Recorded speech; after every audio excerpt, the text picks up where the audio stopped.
हमारा last support in the market के नीचे क्लोजिंग आ चुका है, then we are bearish now and we are going to look for sell entries. अब बहुत अच्छे से और एक बार समझ लो कि ये फर्स्ट कैंडल रेड और ये सेकेंड कैंडल रेड, ये फर्स्ट कैंडल रेड और ये सेकेंड कैंडल ग्रीन, इन दोनों की क्लोजिंग हमें ध्यान देना है, बाकी हमको कुछ लेना देना नहीं है, हमको दूसरे कैंडल की क्लोजिंग चाहिए। अब यहाँ पे दो रूल्स है अगेन। फर्स्ट रूल इज कि यहाँ पे जो है दो कंसेक्यूटिव कैंडल्स क्लोज होने चाहिए, यानी क्या, एक के बाद एक। ऐसा नहीं होने चाहिए कि एक रेड कैंडल यहाँ पे नीचे क्लोज हो गई और तुरंत ग्रीन कैंडल यहाँ पे ऊपर क्लोज हो गई, ऐसा नहीं चलेगा। दोनों कैंडल्स लगातार नीचे क्लोज होनी चाहिए। ये हो गया हमारा पहला रूल। और हमारा दूसरा रूल क्या है कि इट इज नॉट कंपल्सरी, कि दोनों कैंडल्स रेड हो, एक रेड और एक ग्रीन भी चल सकती है अगर लगातार। अब यहाँ पे कैंडल कलर मैटर नहीं करता है, बस फर्स्ट कैंडल क्या होनी चाहिए हमारी, रेड होनी चाहिए, क्योंकि ऑफ कोर्स लो के नीचे क्लोज ग्रीन कैंडल तो होगी नहीं।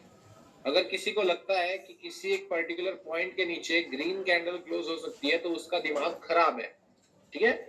किसी भी लो के नीचे कभी आप जो है प्राइस में अगर क्लोजिंग नीचे चाहिए तो फर्स्ट कैंडल हमेशा रेड ही होगी और सेकेंड कैंडल बाद में ग्रीन बन सकती है।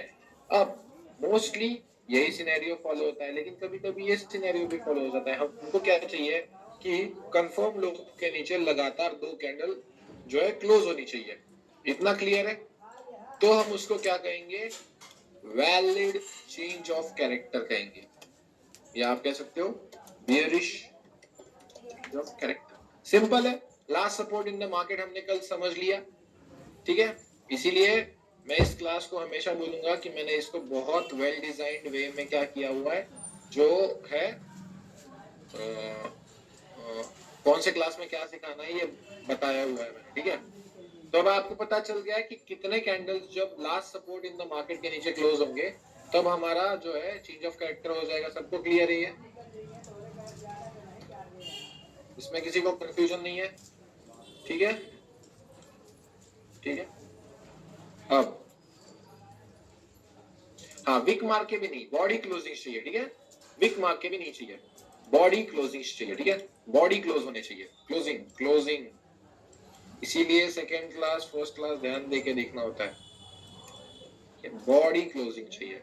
अब इसके बाद हम बन चुके हैं बेरिश। अभी तक तो हमने ट्रेंड में कैसे एंट्री लेनी है वो तो हमने नहीं सीखा है, लेकिन जैसे ही मार्केट में बेरिश चेंज ऑफ कैरेक्टर हो जाता है तब हमको ये जो लास्ट का 1 2 3 स्ट्रक्चर होता है ना, अब हमेशा आप किस ध्यान से देखना स्ट्रक्चर को कि ये 1 है, ये 2 है और ये 3 है। जब फिर से एक नया बनेगा तो ये 3 कैंसिल, ये 1 है, ये 2 है और ये 3 है। इसी वे में आप स्ट्रक्चर को देखोगे, ठीक है। अगेन और एक बार बताता हूँ, अगर बुलिश स्ट्रक्चर देख रहे हो तो ऐसे देखना है, ये 1 है, ये 2 है, ये 3 है। जब नया स्ट्रक्चर बन गया तो ये 3 कैंसिल, ये 1 है, ये 2 है और ये 3 है। अब ये 3 कैंसिल होके 1 कब बनेगा, जब मार्केट में 2 कैंडल रिट्रेसमेंट आएगी और जब नया हाई कंफर्म होता है तब 3 कैंसिल होके 1 बनेगा। ये पॉइंट सबको समझ में आ गया क्या, बताइए? जब भी हाई कंफर्म होगा तब हमारा 3 1 बन जाएगा, राइट? समझ गए? क्लियर है? Okay, understood. अब उसके बाद 3 लेवल्स निकलते हैं सेलिंग के। ये हो गया पहला लेवल, ये हो गया दूसरा लेवल और ये हो गया तीसरा लेवल। अब इन तीनों लेवल्स के अलग अलग नाम है और इनको मार्क कैसे करना है, ठीक है, बताता हूँ मैं। अभी भी हम सिर्फ ये 4 आवर और डेली में ही करेंगे और इसका लाइव एग्जांपल आपको दिखाऊंगा, लाइव हुआ कौन सा लेवल से सेल हुआ है ये आप बताओगे।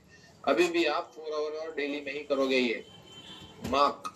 आपको उस पर्टिकुलर लेवल का अगर ये हाई है तो आपको क्या करना है, टॉप विक मार्क करनी है उस candle plus 1% of the body, बिल्कुल छोटा सा हिस्सा, ठीक है। अगर ये सपोर्ट है तो आपको बॉटम विक मार्क करनी है प्लस 1% ऑफ द बॉडी उसी कैंडल की, ठीक है, जो भी लोएस्ट पॉइंट है।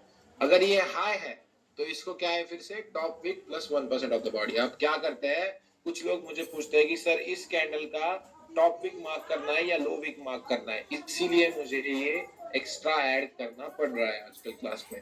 तो ये समझ गए कि अगर हाई है तो टॉप विक और लो है तो बॉटम विक मार्क करेंगे,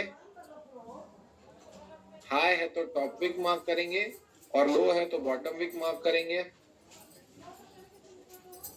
ठीक है, जैसे ही आप ये 3 लेवल्स मार्क करते हो, इन तीनों लेवल से आपको जो है मार्केट में सेलिंग देखनी है। कौन से कंफर्मेशंस लेने हैं सर, कौन से टाइम फ्रेम में एंट्री लेनी है, कौन से जो है आपको कैंडलस्टिक पैटर्न्स का वेट करना है, सब कुछ आने वाले क्लासेस में होने वाला है। अभी सिर्फ आप एक ही चीज सीखोगे कि ये 3 लेवल्स होते हैं, इन 3 लेवल्स के नाम होते हैं। इसको कहते हैं हम सपोर्ट बिकम रेजिस्टेंस लेवल या SBR लेवल कहते हैं। ठीक है, दूसरा होता है ये क्वासी मॉडल लेवल, या इसे आप इन शॉर्ट, अगर आपको ये नाम समझ में नहीं आते हैं तो सीधा सीधा आप इसे A प्लस लेवल कह सकते हो। क्वासी मॉडल लेवल के नाम के पीछे कोई रॉकेट साइंस नहीं है, ये सिर्फ स्ट्रेटेजी में जो नाम होते हैं, जो कुछ लोग बहुत सालों पहले बनाते हैं, उसको हम क्या कहते हैं, एज इट इज ले लेते हैं। ठीक है, और तीसरा होता है रिटेलर्स का double top, that's it. In 3 level से मार्केट क्या होता है, सेल होता है। अब ये क्या मैंने ऑलरेडी यहाँ पे बना के रखा हुआ है, ऑफ कोर्स